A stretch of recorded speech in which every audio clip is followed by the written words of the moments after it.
I was working the graveyard shift at a hospital in DC. It was the summer of '98. I had just moved to the city, didn't know anyone. But every night, right at 2 a.m., this old man named Douglas would stroll by my station. We'd talk. He told me about his kids and said he'd be discharged soon. Honestly, I looked forward to it. One night, Douglas came by, grinning, and said he was finally going home. I congratulated him and wished him luck. The next night, nothing. He never showed up. The following morning, over breakfast, I told a nurse from my wing that I missed seeing Douglas.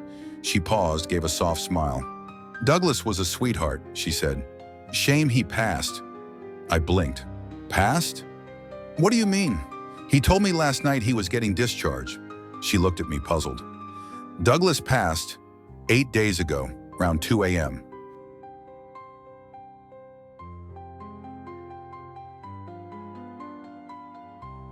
I was working the overnight shift at a hospital in Arlington back in 2003.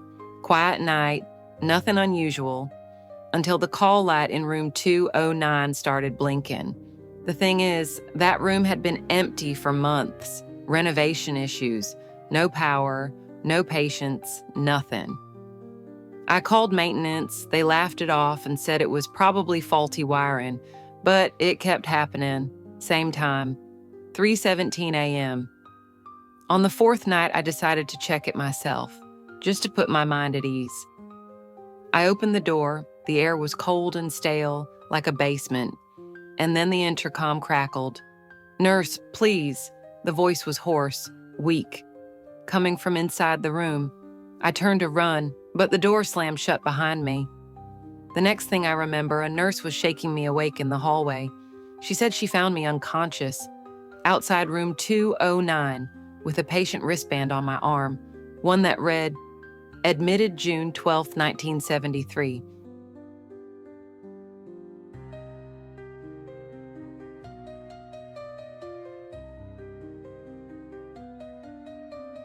I used to work overnight security at the Children's Hospital in DC back in 2006.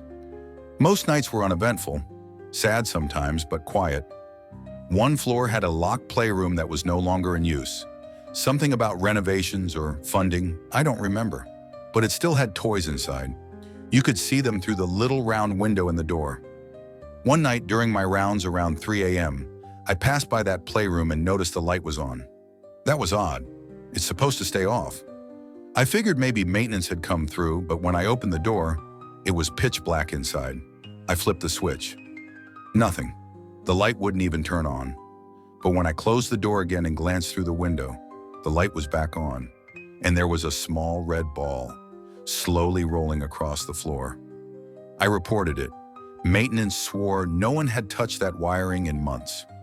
A week later, a nurse told me offhand, "You know they sealed that playroom after that little boy went missing in there, right?" She laughed, said they probably just forgot to take out the toys. But here's the thing. That red ball, it hadn't been there before.